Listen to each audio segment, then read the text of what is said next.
Alright, and we should be live. Just finished eating, and I'm going to work on Myrkul for a little bit. It's a normal Saturday routine, so I do have to go grab my brother, get him to work and everything, so probably going to be stopping around 1:30, that range. So we've got like an hour and a half, hour and 40 minutes. I just got done doing an edit to one of the drafts I did last night. At the end of the draft, I did my first attempt to raid one of the other streamers that I watch on a regular basis, and I was unable to do it. I found out later that it is not like exclamation point to do the raid command, it's a /.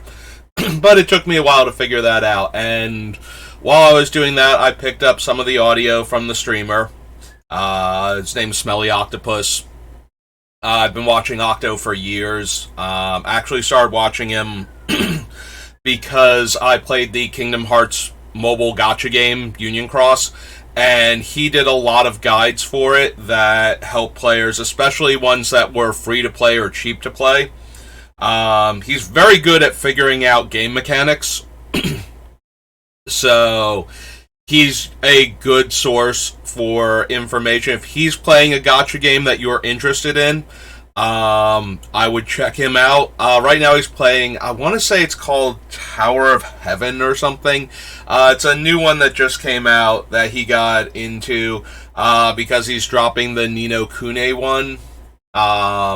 Because he's not having fun with it. Like, the pay-to-win aspect is just kind of crushing him right now. He does, like, if the game has ways to win as a free-to-play player or a cheap-to-play player, this is a guy who's going to find ways to win, even in the most competitive versions of the game.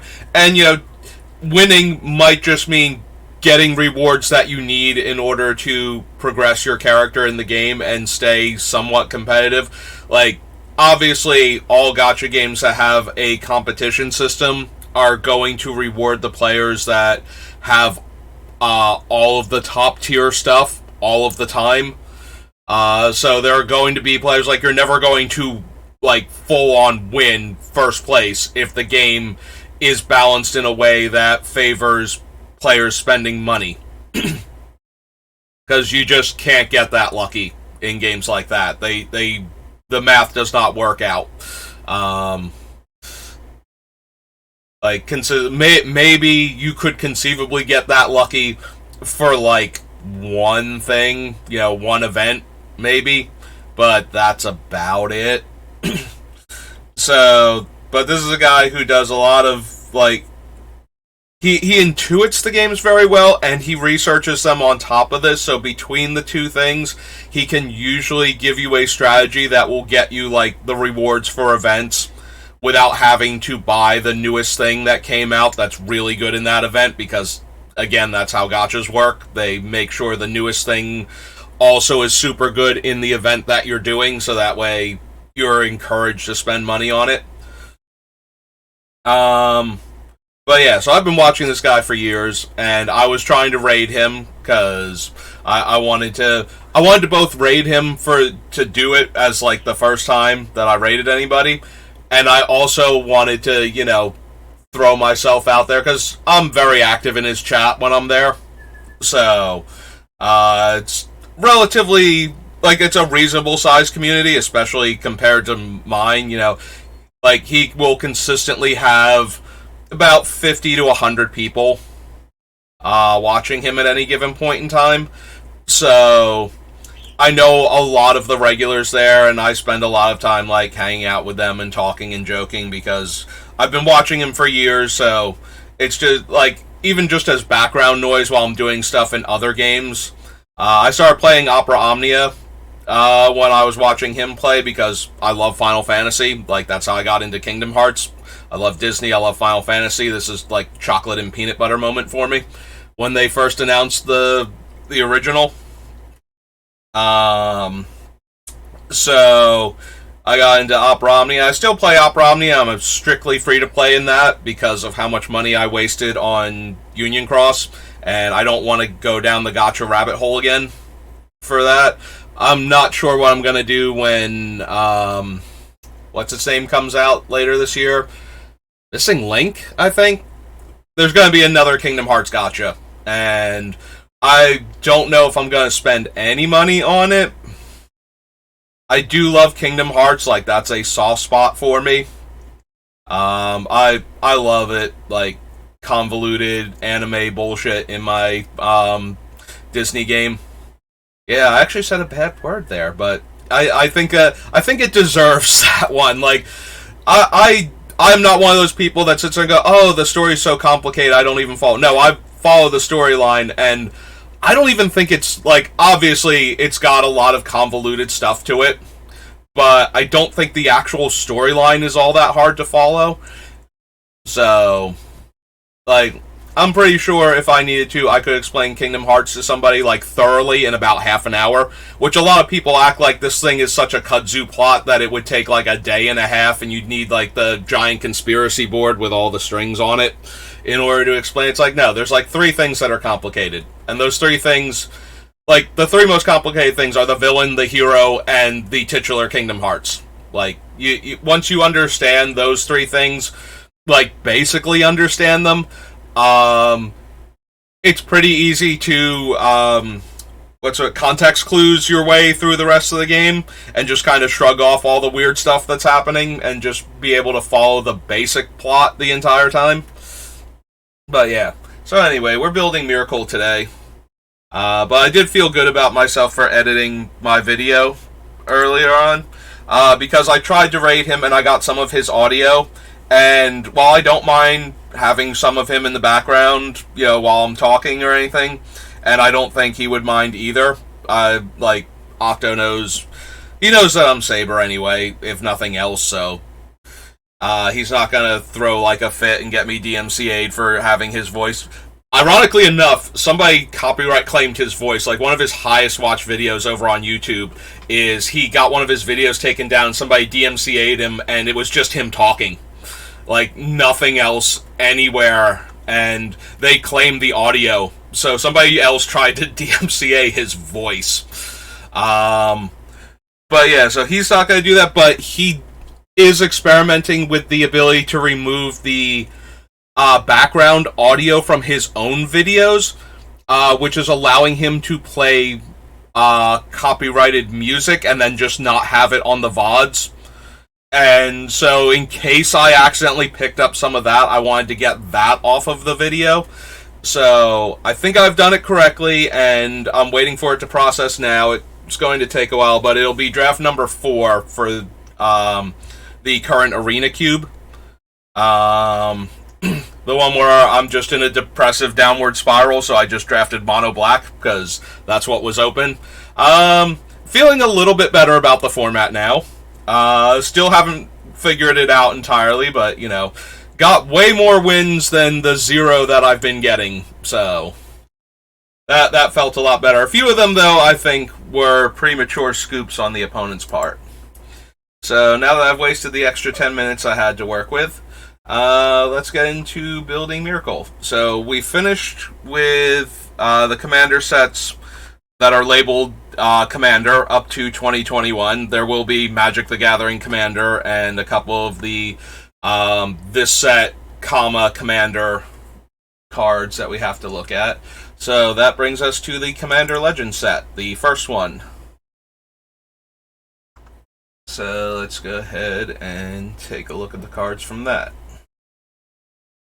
This is the one that cares about elves. So that's not going to be anything we need. She has a ton of keywords. Until end of turn, each other creature you control gets +1/+1. If it has flying, first strike, double strike, death touch, haste, hexproof, indestructible, lifelink, menace, protection, reach, trample, vigilance, and partner for each one of those keywords. Patrick, I don't want to interrupt you. Check Jet's water. One second.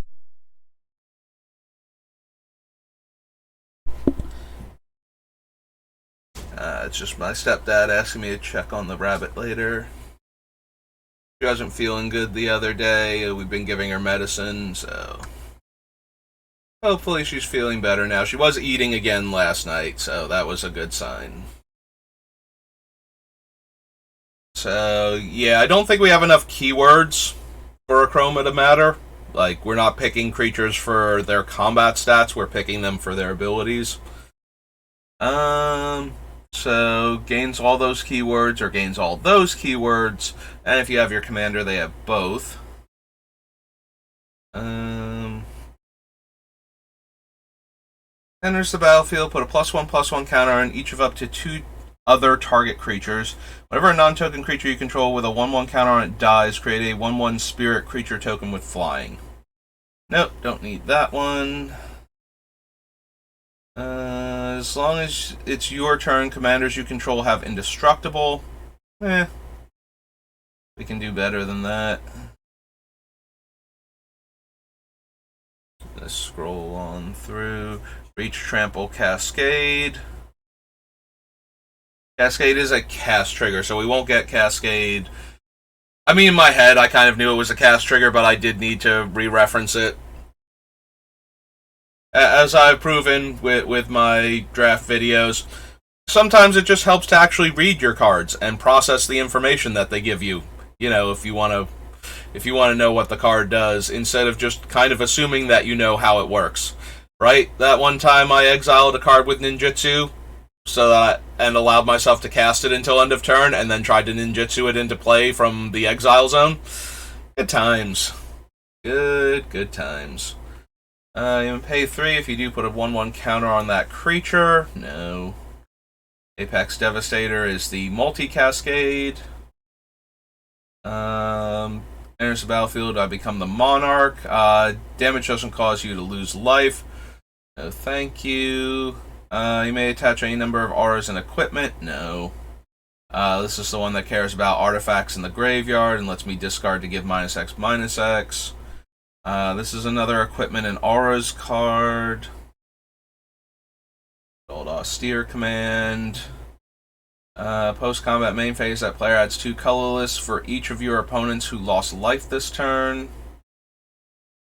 Don't think we need that.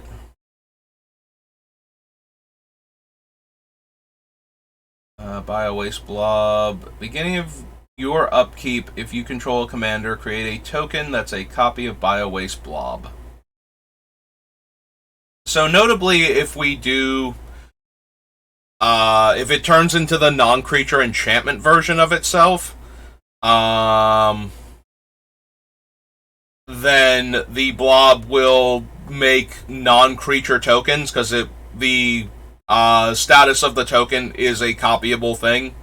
So the enchantment version will not have the ooze type, so if it got animated, it would not buff itself or the others, and it would just keep making non-creature enchantments while it's not animated itself. So while that might be interesting for the if we get enough things that care about enchantments coming into play, enough constellation type things, then this thing making another enchantment every turn, and all of those making other enchantments every turn, might actually be a thing. Alright, I'm gonna go to Commander Legends and add this thing in case we wind up doing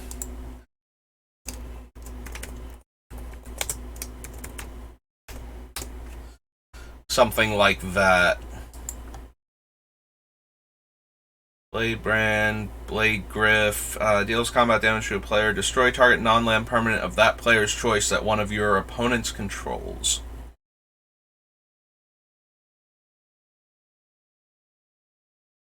-1/-1, and has Encore.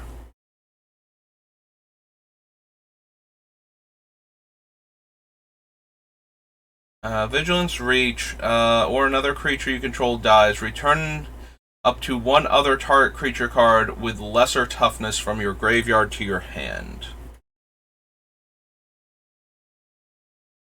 Don't think that's good enough for what we're doing. That would give pro blue and pro red. Not quite good enough. Yeah, I think out of the priority for the colors, I think pro white, pro black, and then pro blue. So the fact that we're only getting one of those colors, then probably green, and I think red would actually be last as far as being concerned about what colors my creature is protected from. Um, White's exile removal, and has like white has a lot of targeted removal that's exile based. So most decks are going to have some number of Swords to Plowshares and Path to Exile. Like, you're very likely to run into one or both of those cards in any given white deck. After that, while black does run a lot of targeted removal, it also runs a lot of sacrifice effects. So in that regard, I think black is secondary. Blue is likely to have a reusable bounce source for its way to interact with your creatures. But most of those also target, like, you will occasionally run it, like, you're going to run into Cyclonic Rift. Like, a lot of blue decks just have Cyclonic Rift. But they're also have the potential to be running things like Capsize and whatnot. So pro blue becomes also control magic effects are more likely to happen to your creature. Red, the pro red is damage, so you're protecting it from things like Blasphemous Act. Or if your commander is small enough, maybe there's burn you're protecting it from. Green has just large creatures with very potent abilities, but they don't always have trample, which is why green is like 4th and red is 5th for me. At least as far as being concerned with what colors you're protected from. So the fact that we're only getting blue and red from Commander's Plate, yeah. Most of the time I'm not going to run Commander's Plate because the protection from the colors not in our identity means that there's, like, I'm usually not running monochromatic commanders or 2-color commanders, like, super often. Actually, that's not true. I think a lot of my commanders are actually 2-color, but I do tend to run a bunch of 3-color commanders as well. Like, 2 and 3, are where it's at, so I would want this to protect from probably white and black most, then blue, green, and red in that order, if I was going to consider a Commander's Plate.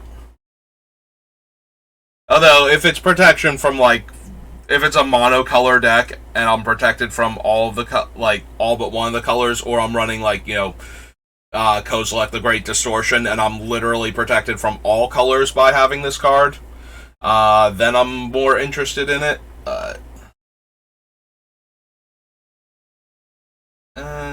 Become the Monarch, lose 3 life unless they discard a card, and becomes lose 6 life unless they discard 2. You may put a land from your hand onto the battlefield, or put a creature or land, and make a 1/1, make a 4/4 instead.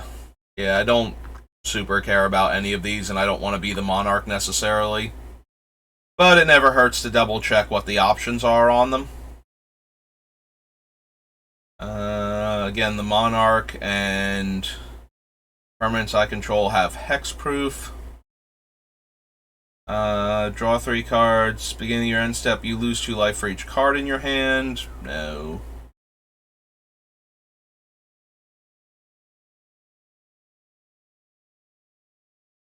Doomsayer dies. Each opponent discards a card.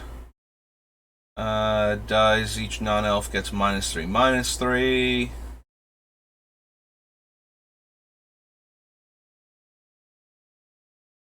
Makes a 1/1 green creature. Mill 3 cards. No. Commanders you control have Menace and Death Touch. Not. Myrkul's, like, yes, he's going to attack and deal damage sometimes, but for the most part, this is not what he's about, and he doesn't need any help in that regard. Can't be blocked by creatures power 2 or less and has Encore. If you lost life this turn, create a 1/1 soldier token. That is a reprint, right? That's from one of the M sets. I'm almost positive it is. Anyway, moving on. Fleshbag Marauder, Flicker Wisp.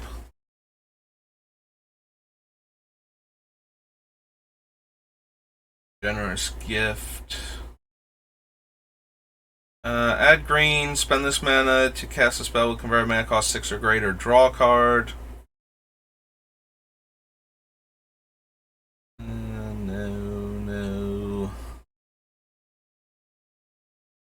No. Another creature enters the battlefield under your control. You may pay 2. When you do that, creature deals damage equal to its power to target creature. Spell costs 1 less for each creature you control with a 1/1 counter on it. Creature spells you cast cost 1 less for each creature you have with a 1/1 counter on them.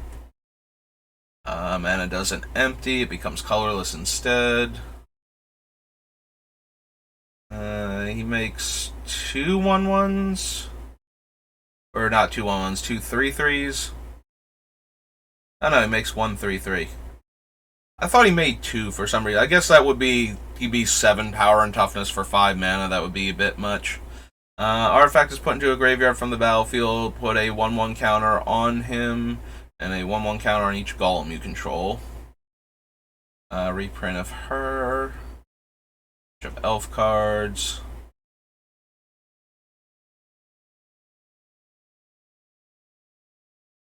No. Good old Jeweled Lotus. Beginning of combat on your turn, creatures you control get +3/+3 and gain trample. 2 mana, target land you control becomes a 1/1 elemental creature with vigilance, indestructible, and haste. It's still a land. So, one of the weirder things that we can do with Myrkul is that if we animate lands and they die, we can get token copies of the lands, but they will lose, like, any of the ones that have basic land types and get their ability to tap for mana by the intrinsic nature of them having basic land types, will lose those, will lose the land types because they lose all other types and subtypes due to how Myrkul works. So non-basic lands that just have tap to add mana would still be creatures. The reason why I bring this up is that if we animate everybody's lands and kill all of the lands, all of our non-basics that don't rely on being basic land types in order to produce mana, also Urborg and Yavimaya, like Tomb of Yawgmoth and Cradle of Gaia, I think is the Yavamaya's subtitle, would still function and would grant the ability to the token lands because they would have been creatures when they died, so we can exile them with Myrkul and bring them back as enchantments. I don't know that I want to do that either with the deck, but it is something to consider. But I want to animate all lands if we're going to do that, not just mine and not just with Kamal. Although it is interesting that Kamal can animate non-basics that we're about to lose. Also, if the fetch lands are animated at the time that they get sacrificed, this would be a problem though because they tap to do it, so they would be summoning sick if they were animated. We would get to make a token copy of them that we could then sacrifice again to get another land out of our deck. Yeah, I don't know that we're going to do any of that. It's something interesting we can do, but I don't necessarily know that it's good.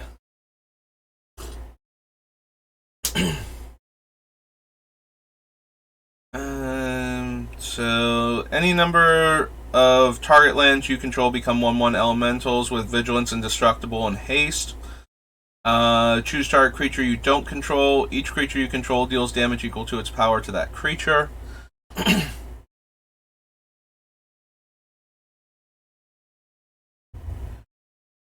So, Carador falls into the same problem that Gave has, in that... actually, no. Not necessarily that Gave has. Like, Gave is... It kind of does in that it also wants you to build more around Carador. Carador, though, also suffers from a different problem where we won't have a ton of cards in our graveyard because of how Myrkul works. Like, obviously, if people kill our creatures while Myrkul's not in play, or, like, kill Myrkul first with a target removal spell and then wipe our board, Um, they'll be in the graveyard, which can make this card better. It's probably still not good enough. We can revisit Carador when we get to the commander set that has him. I think I put Gabe because we were in the commander sets anyway when I saw him. Yeah. Even though we weren't on the set that Gabe premiered in. I kind of forgot that we weren't on his premiere set because we were in commander sets and we're looking at Gabe. But yeah, Gabe is way more build around, like to the point where if we're doing good stuff with Gabe, maybe the deck should just be a Gabe deck instead.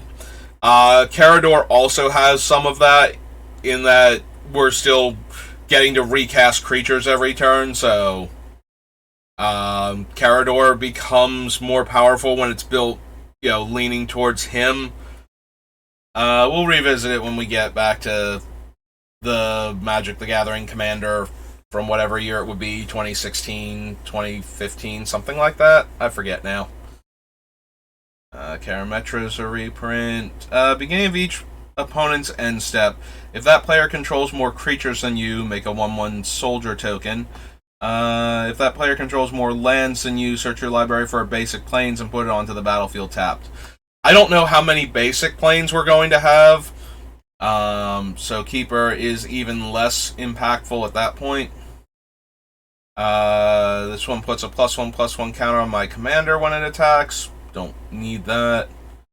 3 other artifacts and or creatures. Look at the top 3 cards of your library. Put 2 of them into your hand and the others into your graveyard. So no. Put a 1/1 counter on target creature and it has Encore. Whenever another permanent enters the battlefield under your control, if it wasn't put onto the battlefield with this ability, you may put a permanent card with equal or lesser converted mana cost from your hand onto the battlefield. So notably with Kodama the East Tree, the tokens are copies of the creatures. They do retain their mana cost.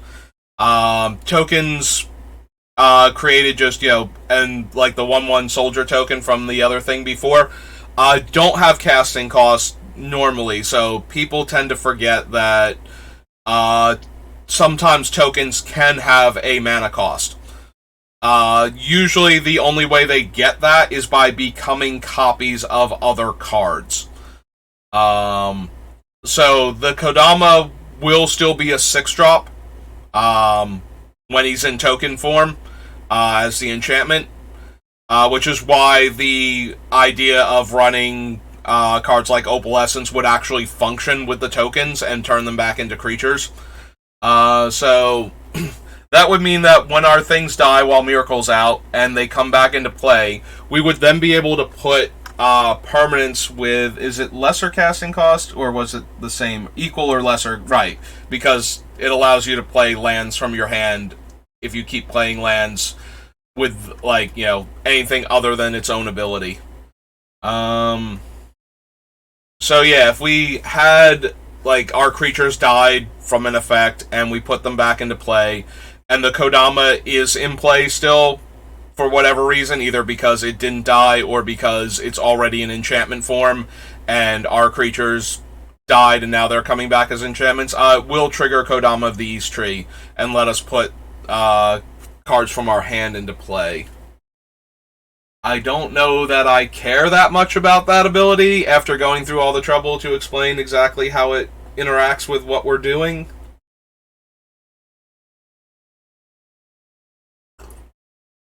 Do I care about Kodama of the East Tree?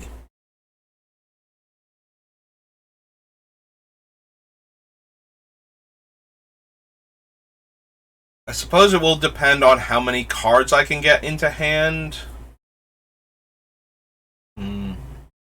Because we need to keep drawing lots of cards for this. Otherwise, we're just going to expend like the 3 or 4 cards that we can put into play with him, and then we'll have like a hand that's like 2 interactive spells, instants and sorceries. And like a card that's like too high of a casting cost, that sort of thing, for us to get into play with Kodama's effect. Do I care at all? Probably not. We're going to add it to the list just in case I care about it later, but this is the East tree, right? Okay. So many Kodamas of so many different directions. There's that. Lathiel, the Bounteous Dawn. 4-mana 2/2 lifelink. Beginning of each end step, if you gain life this turn, distribute up to that many 1/1 counters among any number of other target creatures. So probably not. Rather than pay the 2 for the commander tax, you can pay 2 life that many times. Flying lifelink. Whenever a player casts a spell, they lose 2 life.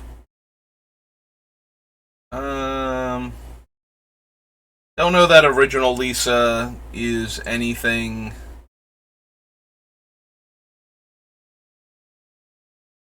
Yeah, I don't think she's doing anything for our deck. Levio, Oathsworn Sentinel. Choose another target creature. Its controller may exile it with an Aegis counter on it. Return all exiled cards with Aegis counters on them to the battlefield under their owner's control. No, I don't think so. Solana Bowmaster. 2 damage to target creature with flying. I think that's a reprint anyway from, like, Lorwyn. Like, there was a cycle of creatures with poorly supported classes. So, like, the green one was an archer, the black one was an assassin. I forget what the other ones were. But they were... So, each one of them had one other card in the set that was that card type, and I think the Bowmaster was the one other archer, is like Great Bow Doyen was the rare that let you do cool stuff with archers. And obviously the changelings were in the set too, so they also work. But it was like one of those, we're going to give you a card that super cares about a under-supported class type for creature types in our creature type matters set. So, like, the assassin was like Scarblade Assassin, and it was like you can exile an assassin card from your graveyard to destroy a creature. And then the only naturally occurring assassin besides that rare in the set was a black tree folk that gave like -1/-1 on the upkeep and was like a 6-drop 3/7 or something, or a 5-drop 3/7, like big body, like high toughness, middle of the road power, so typical tree folk stats. So yeah, so I think that's where that one came from. Is a 7/7 with Cascade, and another green creature. Sorry, I'm leaning back in the creaky chair again. Magus of the Order. So we sacrifice a green creature. We search for our green creature and put it onto the battlefield. So when we activate this, we would get a token, like, assuming Myrkul's in play, which everything I'm going to look at when I do this is going to be assuming Myrkul actually made it into play and hasn't died yet. We can sacrifice this and the other creature. We get a token of each of them that's not a creature. So we can sacrifice the token Magus and another green creature immediately and make tokens of both of, like, make a token of the one we sacrificed and get another green creature out of our deck. So we could tutor twice in a turn with this card for like 2 green mana. That might actually be worth considering. I'm going to add it to the list. Magus of the Order.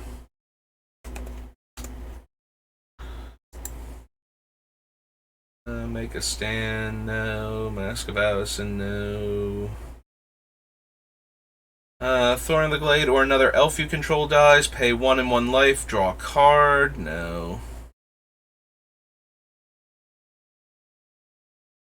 Nadir is leaves the battlefield. Whenever a token you control leaves the battlefield, put a 1/1 counter on him. When he leaves the battlefield, you get elf tokens equal to his power. And he's like a 6-drop 3/3. I don't think that's going to be good enough. Whenever a token you control leaves the battlefield, each opponent loses 1 life and you gain 1 life. That one's a bit more interesting. I don't know that we're going to have enough ways to sacrifice our enchantments for value to do that, but I'm willing to consider it at least.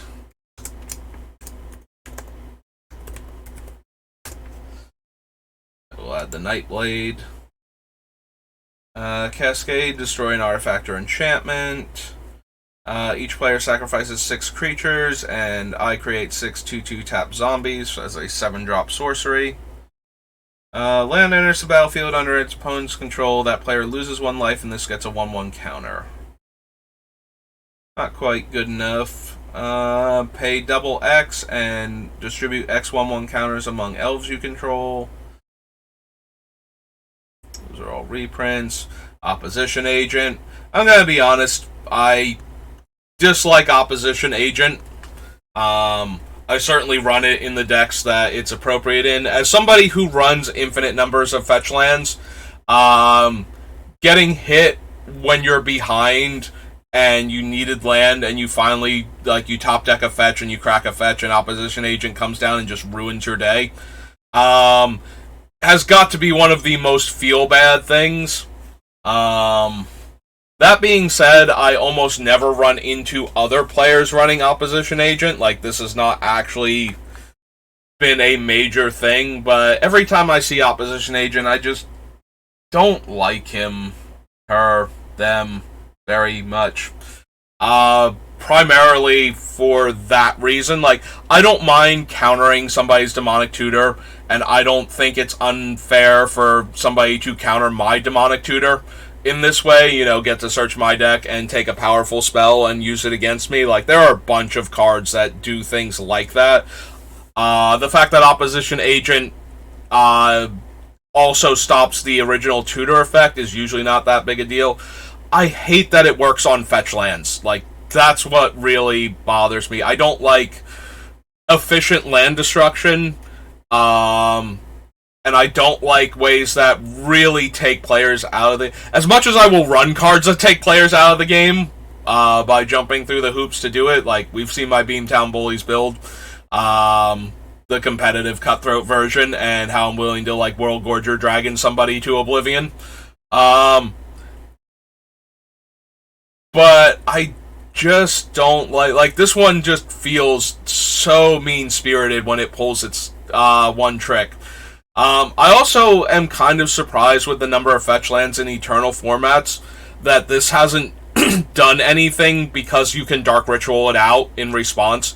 Like, if your opponent goes fetch land, sometimes players don't crack fetch lands right away because they're playing around other things in the format besides cards like Stifle. Sometimes, or they're trying to set up, like, they have a fetch land, but they might want to shuffle after a Brainstorm. But they're going to play their untapped blue source next turn and Brainstorm and then crack the fetch.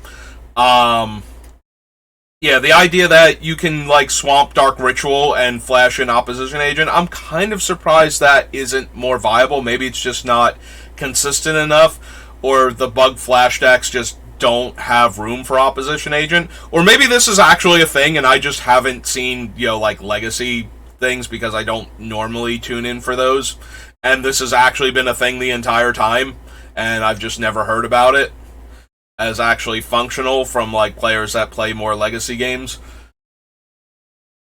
But that's the only reason I dislike Opposition Agent. Like, I think it's perfectly fair to counter Demonic Tutor with this thing. You know, tutor effects like that in Commander are really, really powerful, so I don't mind having a super powerful card that negates them. I think that's actually pretty cool to have an effect like that. I just feel bad when a player is like stuck on lands and then they top deck a fetch in like, it's like I start off with 3 lands in my opening hand and I miss my 4th land drop 2 turns in a row and now I drew a fetch land and then this thing comes down and steals the land. Or worse yet, like you top deck the fetch after somebody has used Opposition Agent to stop somebody from doing like a cool trick like Demonic or Vampiric or something, and now you can't crack your fetch because there's an Opposition Agent in play.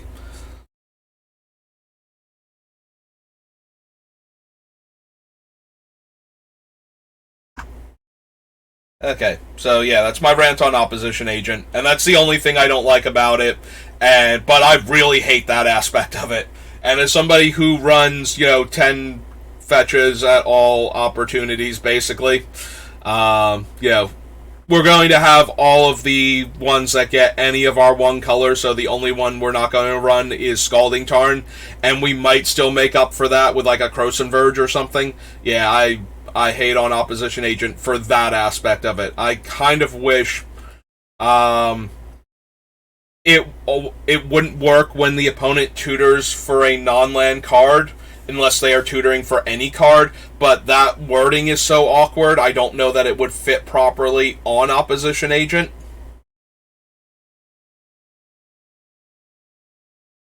Maybe if it said, if you choose a non-land permanent, or non-land card rather, that player exiles it. So that way, if you controlled them while they're searching, and you can't fail to find if there's actually one in there, then Opposition Agent would allow you to basically choose a bad land for the opponent, as opposed to the land that they wanted.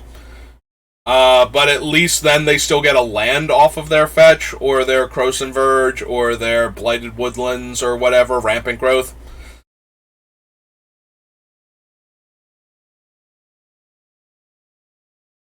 Yeah, I don't know. That's the problem. Maybe you can fail to find if they're searching for lands at that point, and then that still wouldn't work.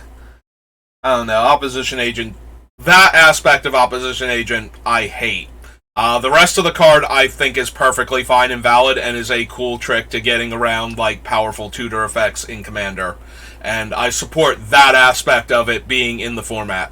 Like I said, I don't mind... I mind, obviously, because I wanted to win the game, and my opponent has just Opposition Agent me in response to my Demonic Tutor, and I can't kill it. That's going to suck for me, but, it's Commander. You should have counters to other strategies available in the format.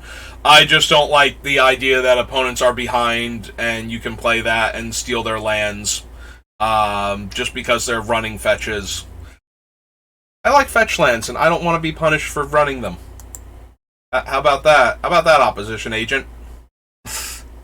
That's me, though. That's my thing. Like, I don't want to see Opposition Agent banned. I just hate that aspect of it. And like I said, I'm actually surprised if it's not doing that in Legacy with all the fetch lands. I'm genuinely a little surprised, because I'm pretty sure, like, bug decks are still a thing in Legacy. They keep morphing over time to what they're actually running. So maybe Opposition Agent just isn't good enough in the deck, aside from that one thing it can do that makes it just not worth running. But the idea that you can do that with all the fetches running around always made me go, that seems like it would be like almost an insta-scoop if your opponent's response to your fetch land was Dark Ritual that thing on like turn 1.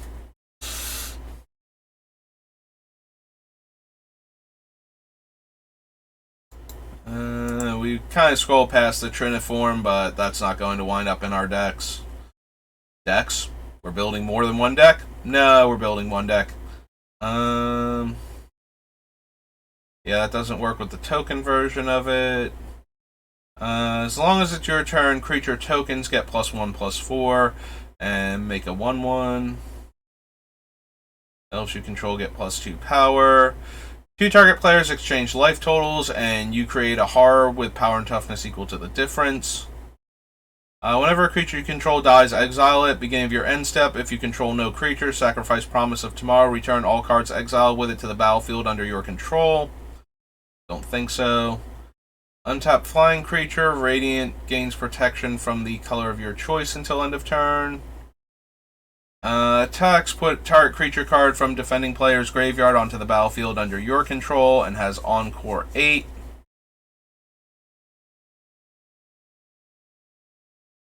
I think we can do better for stealing the opponent's stuff than Debaser. It's a 6 mana creature, and it doesn't naturally get the card immediately, so we need to give it haste, and I am concerned it won't live long enough to do its cool trick, and I want to spend 8 mana to get it to do its cool trick.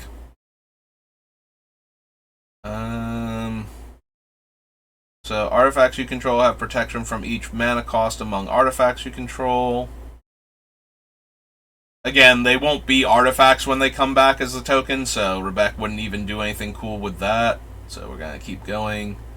Gets 10 land cards from our library to the battlefield tapped. Some rings of various types. That's the one that gets lands, and then everybody else can get lands, but I get one of each of them. Behemoth, Scrounging Bandar, 4/4 flying, another creature dies, put 2 counters on it, player loses the game, gain life equal to their life total as the turn started, so no. No to Seraphic Greatsword.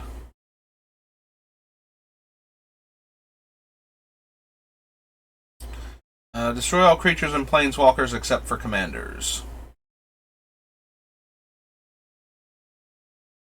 Now, I certainly don't mind having my creatures destroyed if I control Myrkul. Is this a Wrath I'm actually interested in because of that? All creatures and planeswalkers except for commanders. Maybe? Maybe I'm down for that particular version of Wrath.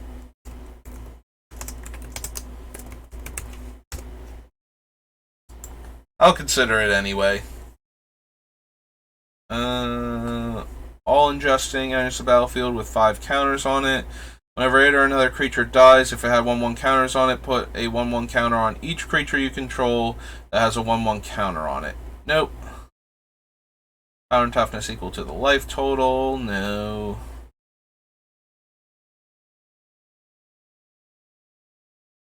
No.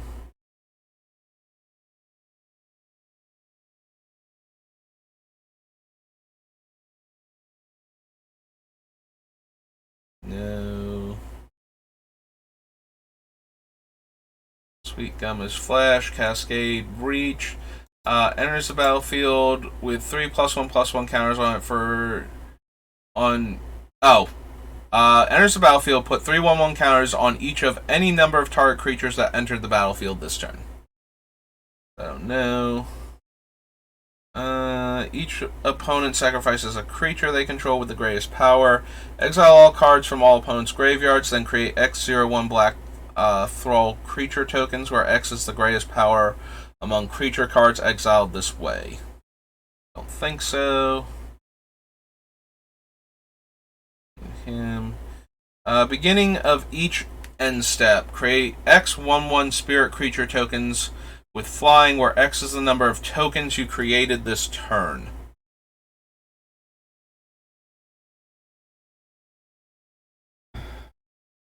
Like, we could definitely do some very potent aristocrat stuff with Myrkul, but I'm more interested, I think. Like, the more I think about building Myrkul, the more I think I'm interested in the not being a creature aspect of it.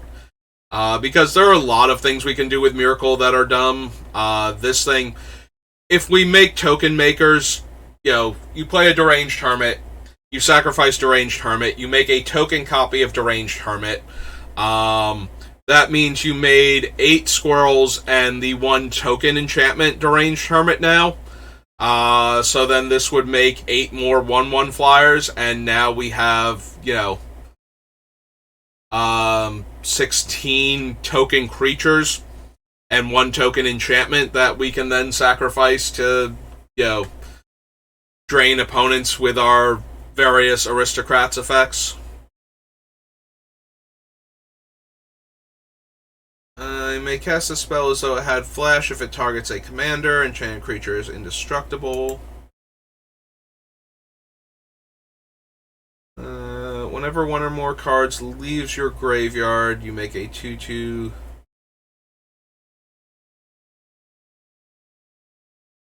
I don't think we're going to care about this, but again, I would have to check Myrkul to see if he exiles the token from the graveyard, or if he exiles it when it would go to the graveyard instead, if it's a replacement effect.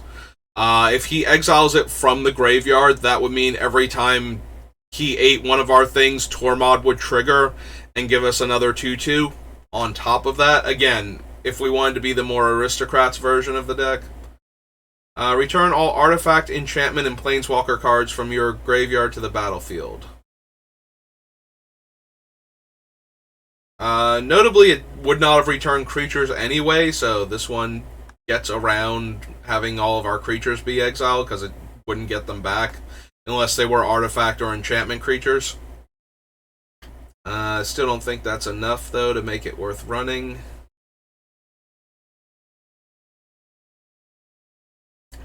Tutor, Seer, the Vows. 3 tap, pay life equal to the number of colors in your commander's color identity, draw a card, so 3 tap, 3 life, draw 1. Probably not going to make it in. Isn't really doing much for me. And Yavimaya Elder. Okay. That was all of Commander Legends. And I still have like 40-ish minutes. Alright, so Commander Anthologies, Commander Legends Battle for Baldur's Gate. Where Myrkul is from. Hey.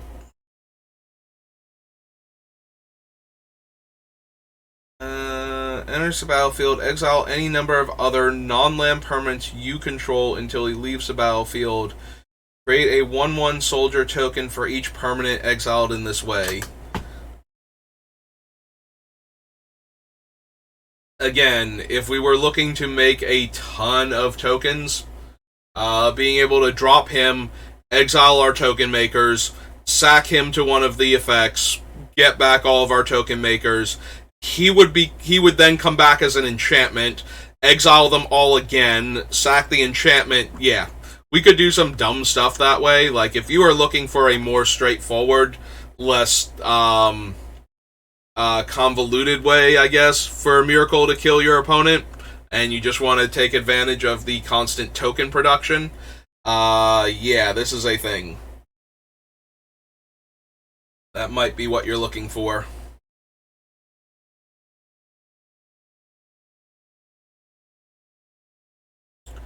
Agent of the Iron Throne. Whenever an artifact or creature you control is put into the graveyard from the battlefield, each opponent loses 1 life.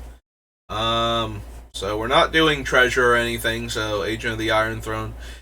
If it worked for enchantments, maybe, but again, that feels more like the straight up aristocrats build. Whenever this creature attacks, no, don't care about that. The altar exiles the creatures that were getting like, it functions very similarly to Recurring Nightmare. The problem is that you have to exile the creature instead of sacrificing it. So you're losing out in that regard. It does work better with token makers, because then you will have sacrifice fodder that you can use to get back the actual creatures more consistently. But yeah, Altar of Baal I don't think is going to make it into the deck. Deals combat damage to a player. We can resurrect their dead things by rolling a d20. Puts X/1/1 counters on each of up to 2 target creatures, and makes X/1/1 flyers. Like, all of these are fine, not amazing though.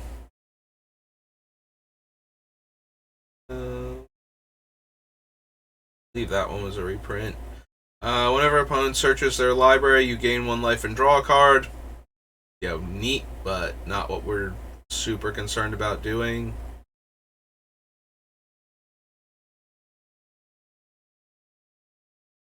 All creatures and planeswalkers with mana value X or less. Probably not. Don't think we need that either. Death Touch, Lifelink. Target opponent loses life equal to the amount of life they lost this turn. Gain life equal to the amount of life you gain this turn.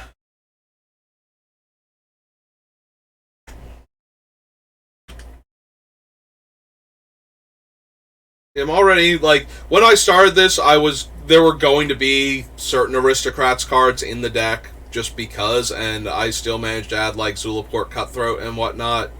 And I think the Blood Artist also, because we went through Avacyn and Battle for Zendikar.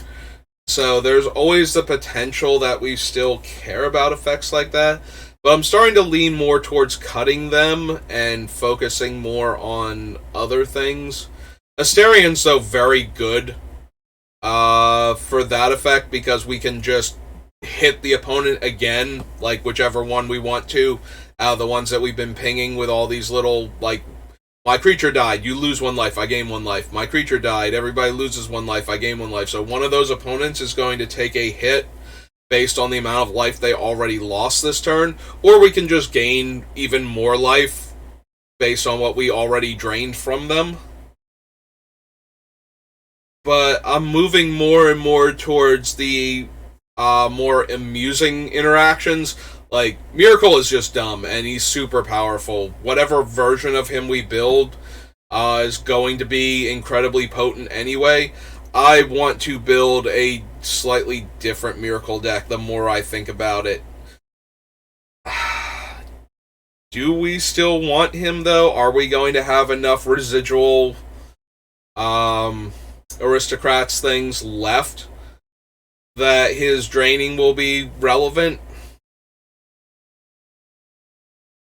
To the point where getting him killed just means that we have the enchantment version of him now, and then he becomes like a very weird wound reflection.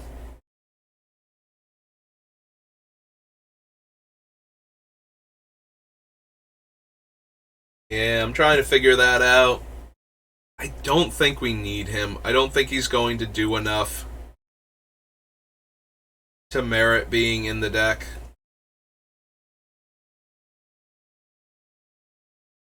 Mills 2, draw 2, lose 2, no. Enters the battlefield, you take the initiative.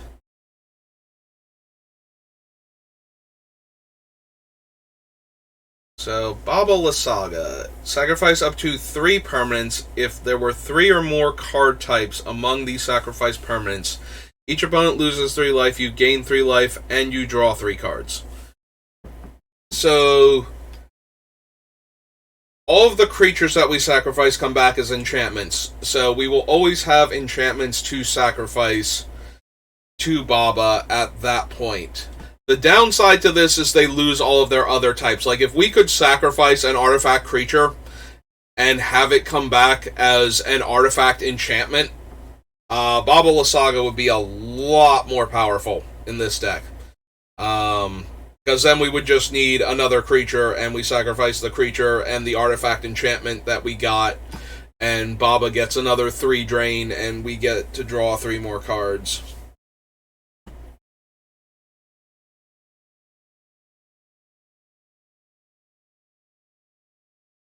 Like, it's still not terrible, it's just not as good. If we can't, we would have to be able to reanimate them, I think, in order for Baba to be as good as she could be.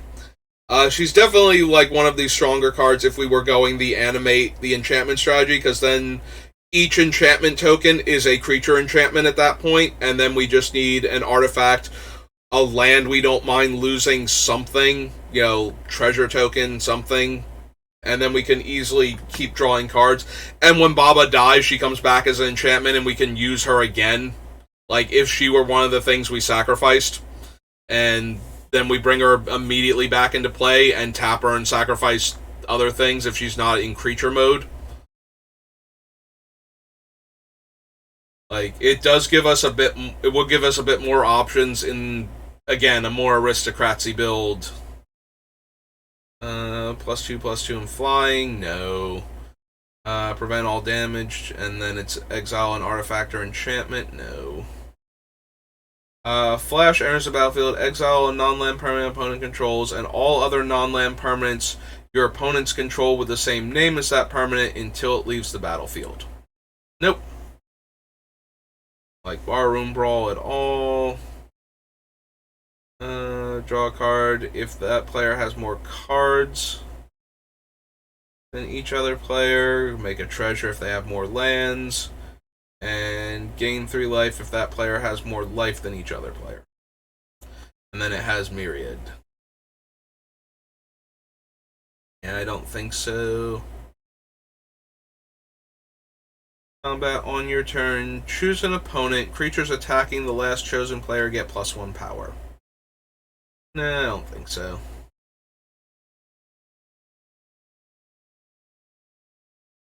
I keep forgetting that the commander cards, like the actual commander deck cards, are in the listing for this set. Because they have the same expansion symbol, and now that I'm looking at Black Market Connections, like, oh, right. I forgot they did this. I don't think Black Market Connections is going to make it into this deck. It does let us pay a lot of life very quickly to get down below 20 for Myrkul while ramping and drawing cards. I did just find out, because of the draft that I did, the one that I edited, so it'll be up on YouTube as soon as it's done processing, and possibly a few hours after that, or maybe tomorrow morning, something like that, depending on how my day goes. This is not optional. I thought it was. I thought you chose up to 3, but it's 1 or more, so you must choose at least 1 mode every turn. So I thought that you didn't have to die to this thing like you would Phyrexian Arena if you were super low on life. Like, you just have to keep activating it. You do get to choose which modes. So if you're super low on life, but not at like 1, you can still get the contraband one, make the treasure, and lose 1 life. But you do have to choose a mode. You can't just pass on this one and not do any of the modes, and I did not realize that was true until I was at 1 life and had this in play, and I could not choose a mode. So I chose all 3, because if I'm gonna die, I might as well get full value from my card first.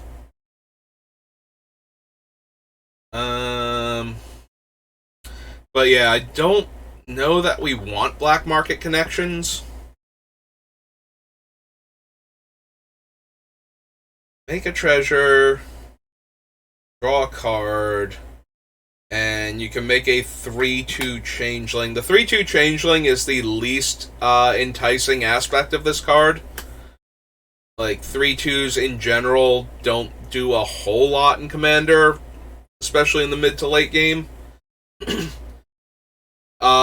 Having another Phyrexian Arena-like effect, that's 2 life, but you can also pay a 3rd life and get a treasure, or just make a treasure every turn off of it.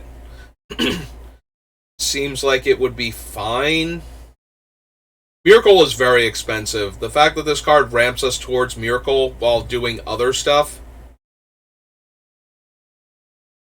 But then again, we didn't go for Otherworldly, which would let us keep making 1/1s that we can sacrifice for mana when we were going to have aristocracy cards in the deck. I don't know if that means I should go back and reconsider that enchantment. The other thing is that is making 2 different types of tokens, and we're going to be running a lot of doubling season effects in this deck, so maybe it's worth considering for that. Like, yes, we're making a 3/2, but it's still a token, so if we made 2 3/2s a turn, or, 4 3/2s a turn, that all of a sudden starts becoming a lot more relevant, and if we make 4 treasures a turn, that can become a lot more relevant. If you would make a token, make twice that many tokens instead, so we keep exponentially growing with each extra token maker. So maybe Black Market Connections becomes more worth it. I'm starting to talk myself into this card, so it's going to go on the list, and we can, like everything on the list, we'll consider it. And if it's good enough, we'll add it to the deck, and if it's not, oh well. So yeah, Black Market Connections.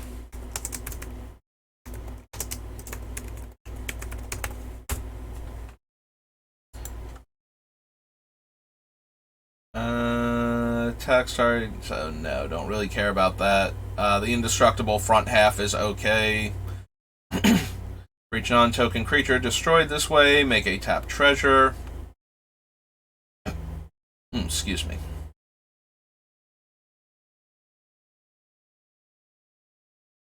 Yeah, I like the other two way more than this guy, so even if we run any of them, we're going to be running those.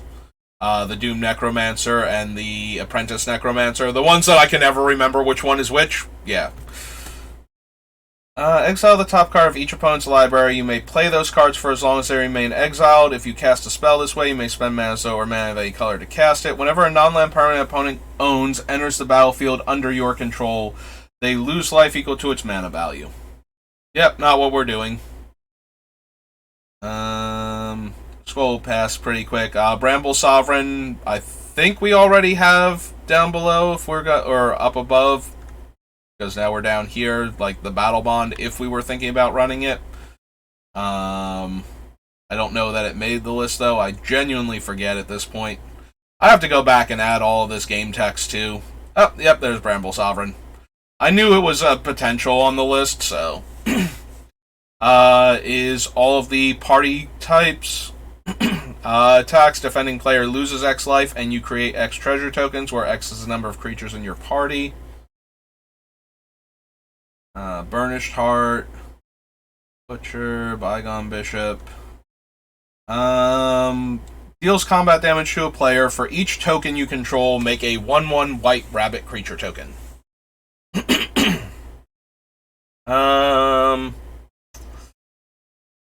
Yeah, probably not. Whenever a creature attacks one of your opponents, that player loses 1 life. Right, this is the thing from the Game Nights box set, one of them. Chooses a creature they control and a creature they don't control. Then those creatures are revealed. Destroy each creature chosen this way. Would be a real hassle, first of all. I don't feel like having to bring pen and paper for everyone for a Call of the Void. And also not particularly impressive on top of that. Gain 2 life, exile Campfire, put all commanders you own from the command zone and from the graveyard into your hand, then shuffle your graveyard into your library. Nah, I don't think so. Attacks, pay 2 mana, make a 2/2 boar token that's tapped and attacking. All the castles, Chain Devil,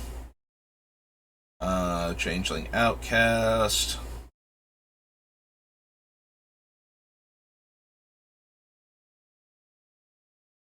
Care about any of these.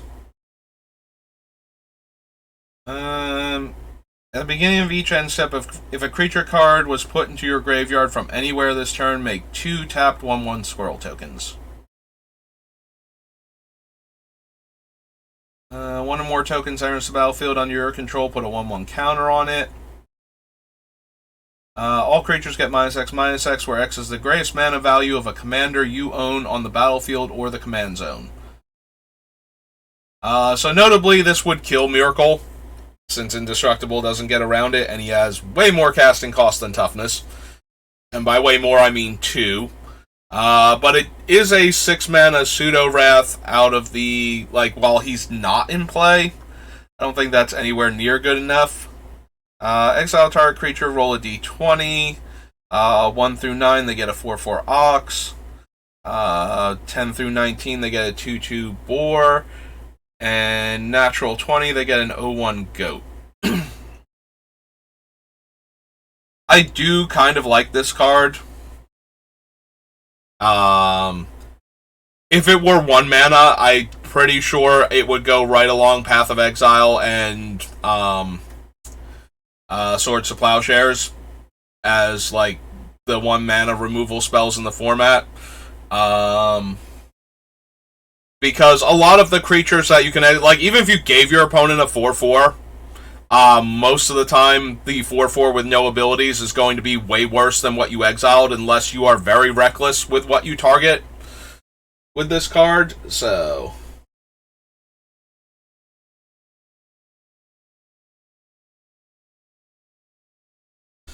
I don't know that I need it though as a 2-drop. Like, I think we're going to have enough removal options, especially across these 3 colors. Like, pairing black with either white or green produces a ton of removal that's relatively cheap and can target basically anything on the board. So, while we will probably run Swords and Path, I don't think we would have room for this. We might not even have room for it if it were only 1 mana. I do like this card a lot. Like, Crib Swap is 3 mana, and it always gives them a 1/1, and there are times when that card is perfectly valid in your deck. So, this one, turning it into a 4/4 sometimes, versus sometimes turning it into an 0/1 and costing less mana, is perfectly fine. Especially since the token has, like, set types, and Ox, Boar, and Goat, while they have cards, I believe, that care just the tiniest bit what these card types are, especially Goat. They're still barely relevant to anything, and the odds that your opponent actually cares that they got an Oxen, besides it being the 4/4 body, is next to none. Whereas Changeling, it's very easy to accidentally give them a Goblin or an Elf or a Merfolk and have that interact with other cards in their deck. If they have a handful of them and one card that works for what else they're doing and just happens to also care if they have that card type among their creatures. Have this creature gets +X/+O, where X is the number of creature cards in your graveyard. Well, we're exiling most of those, so probably not. Enchantment or legendary card from your graveyard to your hand, and Flying Vigilance. No. +3/+3, Flying Death Touch, Ward, pay 3 life, beginning of your upkeep, sacrifice a creature. Undaunted card again. Each player draws a card, each opponent draws a card, then you draw a card for each opponent who drew a card this way. There's Dark Hatchling. Getting close to time to go, so we're probably just going to barely make it through the Baldur's Gate set, especially with all the extra things from the commander decks hiding in here. No maximum hand size, tap to add 1. Whenever 1 or more lands enters the battlefield under an opponent's control without being played, you may search your library for a Plains card, put it onto the battlefield tapped, and shuffle. Do this only once each turn, and it's a 2-mana 2/2 flash. So acceptable, but not necessarily what we need. Does get non-basic Plains, so we could get any of our cool lands. Alright. Looking at D-Spark as though it's not going to show up later. Flash, add 1 mana of any color, and make it a 5/5. No. A non-creature source? Probably not. Dies search for a dragon? Also probably not.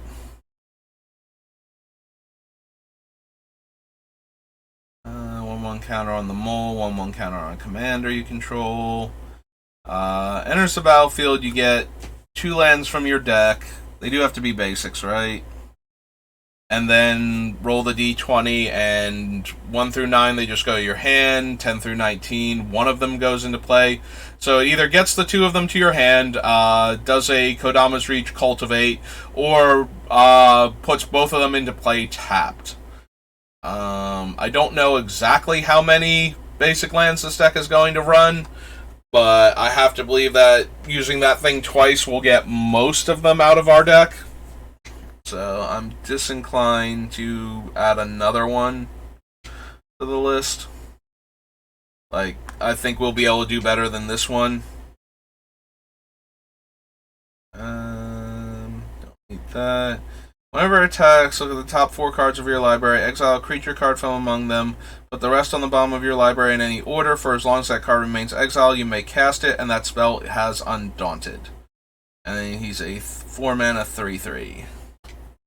Is okay, but I don't think necessary. Don't need that. Don't need the Elder Brain, I don't think. Exile the cards from their hand, they get a fresh hand, and I can cast those spells as long as they remain exiled. The target player draws X cards and loses X life, where X is the number of cards in their graveyard. Look at the top X cards, where X is the number of tokens you created this turn, and then you get one of them. Probably not. Attacks, return target land from your graveyard to the battlefield. No. For up to 2 basic land cards and or gates. Predation, Faceless One, Far Traveler. Beginning of your end step, exile up to 1 target tapped creature you control and return it to the battlefield under its owner's control. She's a reprint from the commander decks. Commanders you have, when this creature attacks, it gains double strike. Whenever 1 or more of your things leaves the battlefield. Whenever you cast a spell that shares a creature type with this creature. Yeah, I don't think we're going to cast very many gods. There might be 1 or 2 other ones that slip in, but I don't think we're going to be doing it often enough. Put target creature from a graveyard onto the battlefield under your control with a corpse counter on it. You take the initiative. If that creature would leave the battlefield, exile instead of putting it anywhere else. And then this card has Escape. Yeah, I don't think I necessarily want the initiative either, so... Like, I don't need to put that thing onto the table and get everybody worked up about that with what I'm already doing. At least as far as I know. Maybe there'll be something that will make me want the initiative more than I thought I did. Destroy target enchantment opponent controls, lose life equal to its mana value. Creatures you control gain Death Touch. Nope. Trample, Ward 2. Other creatures you control have Trample and Ward 2. Enters the battlefield, tap all creatures you don't control. Beginning of your end step, choose a player. They put 2 1/1 counters on a creature they control. Choose a second player to draw a card, then choose a third player to make 2 treasures. Nope. Vigilance enters the battlefield, you take the initiative. I don't think I care about Greatsword. Green Slime was fun in our other deck. I don't think we need it here, though. Haruspex, Hireling, Guiding Bolt, Guildsworn Prowler.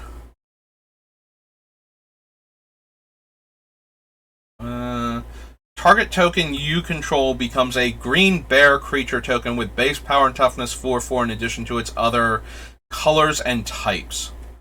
So, interestingly enough, while I don't necessarily want to go around reanimating all of our enchantments, the fact that this guy lets you choose 1 token to become a 4/4 until end of turn means we can still do that without having the drawback of having the ones we don't want to be creatures become creatures.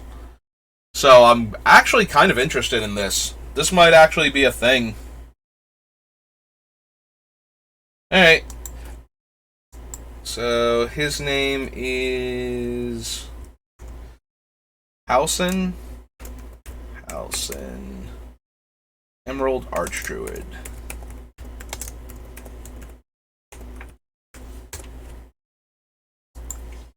Hammers of Moradin. Hardy Outlander. Whenever this creature attacks a player, if no opponent has more life, gets +X/+X, where X is this creature's power. Flying attacks. Look at the top 4 cards of your library. May reveal a creature with one of the party types. Put it in your hand, and the rest on the bottom in a random order. Commander creatures you own have, whenever this creature becomes tapped, it and other creatures you control that share a creature type with it, so no. Doesn't even matter what it does, they're not going to be gods. Like I said, maybe 1 or 2 gods make it in, but I don't even know which ones off the top of my head are even in contention at this point. Horn of Valhalla, no. Hunted Horror. Yeah, only got like 20 minutes left, so might go a bit faster. Might spend a little less time debating. ETB, Flicker a non-warrior. Have creature tokens you control get +2/+2. I mean, this didn't even make it into RIS, so I don't think it will make it into here, even if we are animating the tokens. Iron Mastiff was weird, and I don't really care for it. Alright, here's the other one that's interesting with any token. She allows those tokens to just tap for mana. So, Jaheira, comma, friend of the forest.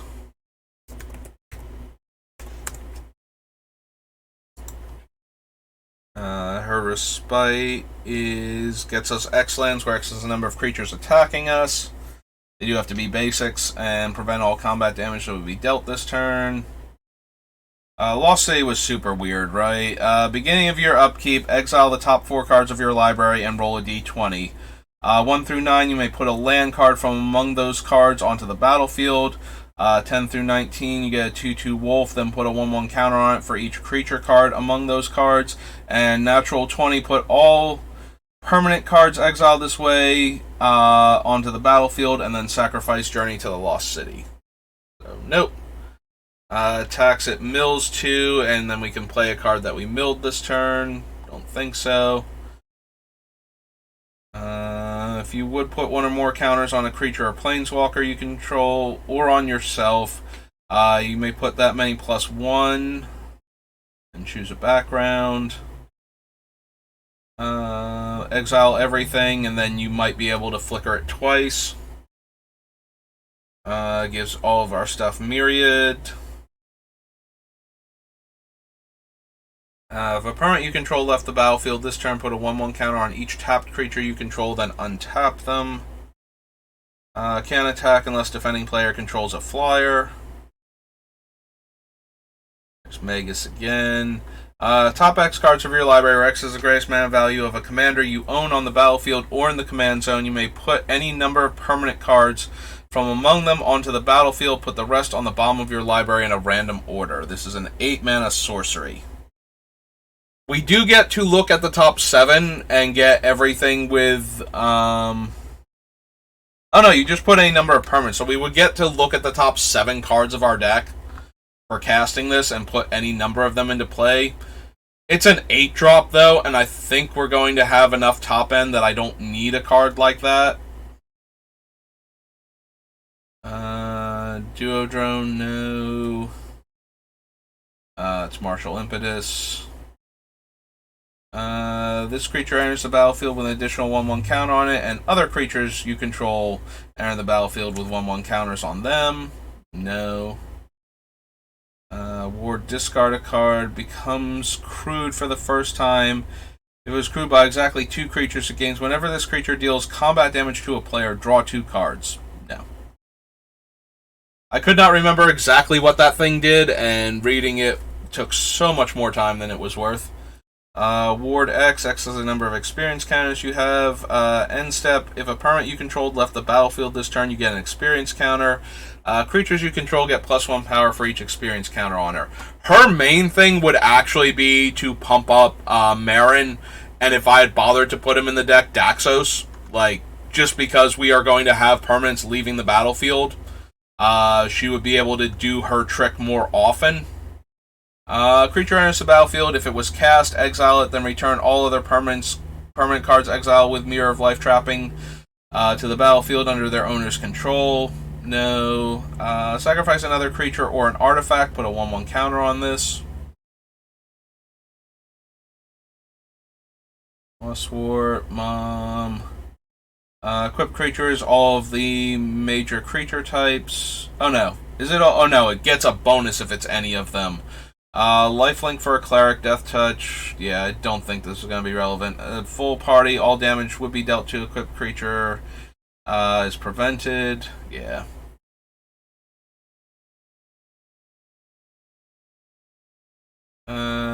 Spore Tender enters the battlefield. Destroy up to one target artifact or enchantment. There's Myrkul. Alright, let's go ahead and put him on the list. Good old Myrkul, Lord of Bones. Not copyrighted, it's my commander, damn it. There we go.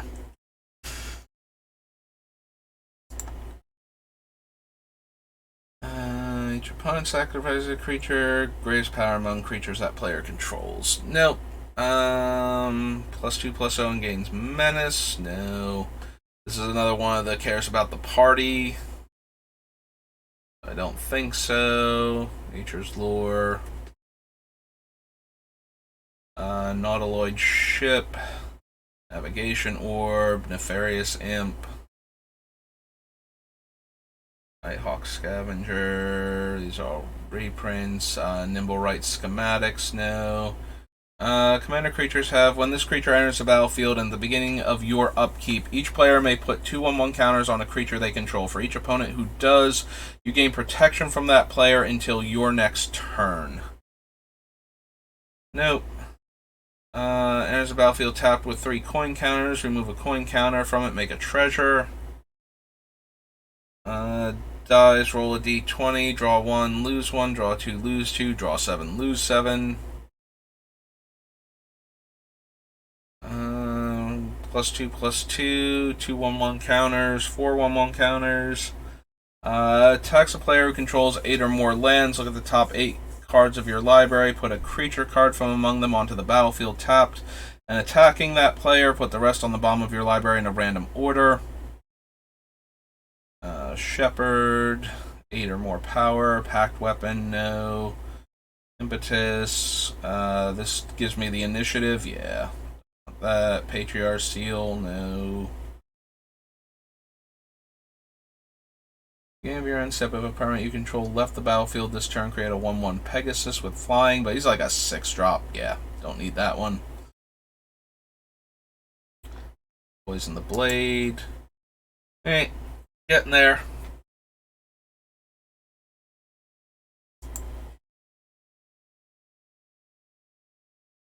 Pontiff of Blight, Port, Predatory Impulse, or Impetus.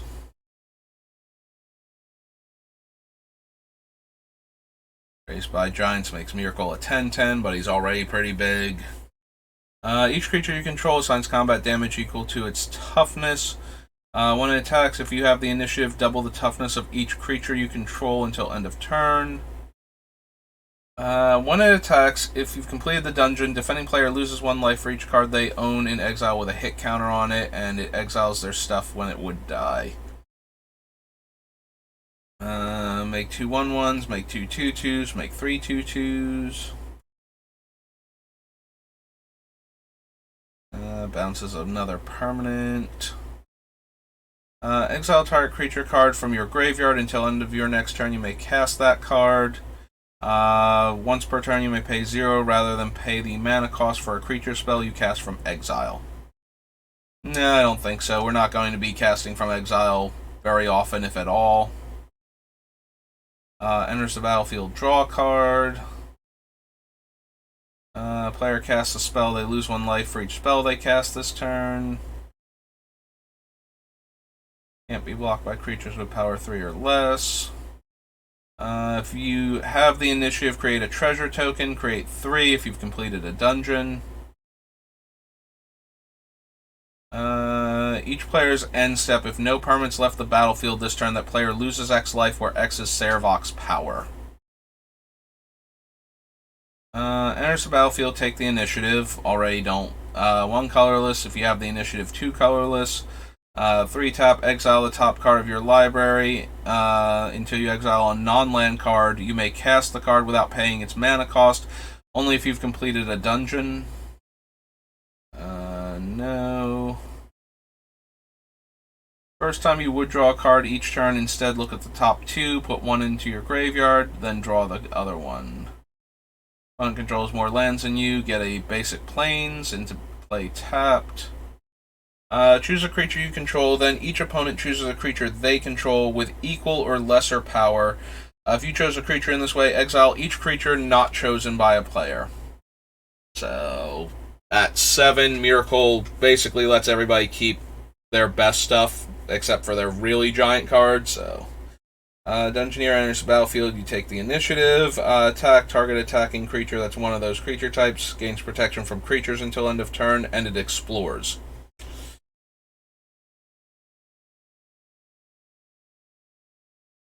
These are reprints. Excuse me. Sacrifice the creature, draw X cards, where X is the creature's power.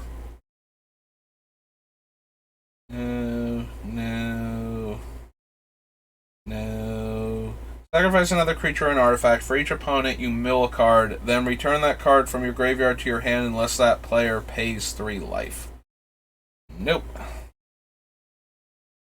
+X, where X is the greatest power among dragons you control and dragon cards in your graveyard. I hate having to reread all of these because I've been playing with the stupid alchemy set and they just reuse the artwork and the name of the card except for, like, their title. Like, you know, it's Scanos something else instead. But it's still Scanos, and it still has this exact artwork. And my brain is trying to process what they actually do in physical Magic now, because I spent so many drafts. I hate alchemy.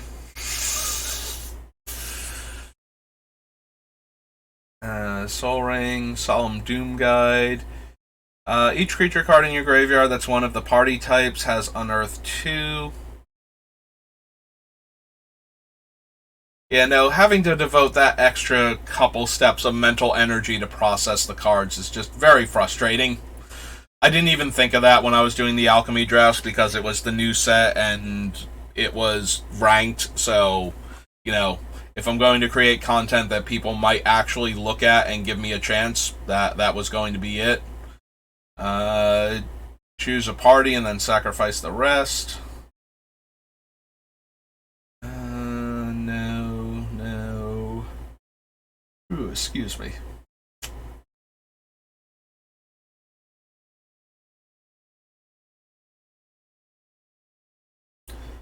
Library for a basic land card and put it onto the battlefield, and it has rebound. Hot Vessel, 3 visits. Court the Grave. Oh, right. It has an adventure, so it shows up twice. I was like, why did this thing pop up again? Flying Death Touch. Creatures you control gain Death Touch. No. Search your library for X basic lands where X is the greatest power among creatures you control. Treasure Keeper. Powers equal in number of crabs, oozes, and or horrors. Beginning of your end step, exile up to 1 target creature card from an opponent's graveyard. If you do, create a token that's a copy of this. It's a 4-drop. We already have the Bio-Waste Ooze. I don't think we need another similar card. Enters the battlefield or dies, create a 1/1 Saproling token, and tap, add 1 mana of any color. Enters the battlefield, take the initiative. When you attack, whenever you attack, if your player you're attacking has the initiative, create 2 1/1 white soldier creature tokens that are tapped and attacking. For a basic land card, reveal and put it in your hand. 2 1/1 counters, scry 2, lose 5 life. Go target creature, create a treasure token, draw a card, make a 4/1 menace.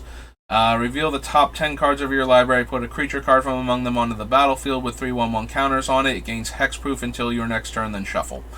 Yeah, I didn't think we wanted the initiative, but I wanted to go over the different things it can do, just to make absolutely sure. Tap, add 2 green. If you complete a dungeon, make it 6. Valiant Changeling. Venture Forth. Exile cards from the top of your library until you exile a land card. Put that card onto the battlefield and the rest on the bottom of your library in a random order. Exile Venture Forth with 3 time counters on it, and it has Suspend 3 and green and 1.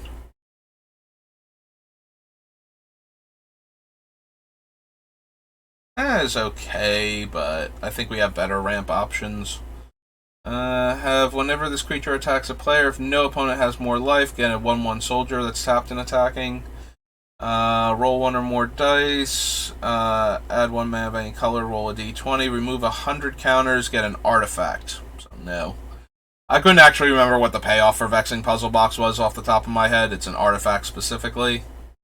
I don't care about that. Viconia. Actual Viconia. At beginning of your upkeep, if there are 4 or more creature cards in your graveyard, return 1 of them from your graveyard to your hand. The fact that they don't even do things that are super similar to what they were already doing with the alchemy cards also does not help. Like, Viconia and Alchemy exiles cards from the graveyard and then does a thing with the cards that she exiles. This one gets your dead creatures back. Like, other Viconia is very good for exiling opponents' cards and then getting cool abilities from them. This one is about being an oversold cemetery. And the fact that they are that different is also super frustrating. They couldn't have picked one that had an exile from the graveyard effect already to get the different wording. Beginning of your end step, if a permanent you controlled left the battlefield this turn, each opponent loses 3 life, but it's also a 5-drop. Bauble, Ettercap, White Plume Adventurer. Beginning of each opponent's upkeep, untap target creature you control. If you've completed a dungeon, untap all creatures you control. Can't be countered. Vigilance, Trample, Reach, Ward 2, and choose a background. Flash Flying enters the battlefield. When it enters the battlefield during the Declare Attacker step, for each attacking creature, you may reselect which player or planeswalker that creature is attacking. It can attack its controller or its controller's planeswalkers. I look upon the terrace. All combat damage will be dealt to you and creatures you control, or +5/+5 gains indestructible. All creatures your opponents control block it if able. Temple is under attack. Creatures you control gain indestructible. You and target opponent each draw 2 cards. Take 3 1/1s or tap 3 creatures. The other half of the horn. Attack, pay a life, get a treasure.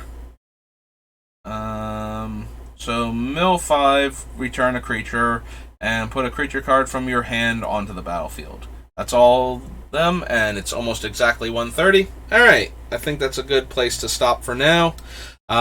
So probably around 3:30 I'll be back on. But yeah, nope. Got through a couple sets, so that's not too bad. I'm going to leave everything open, but just in case, let's go. Stopped after Baldur's Gate.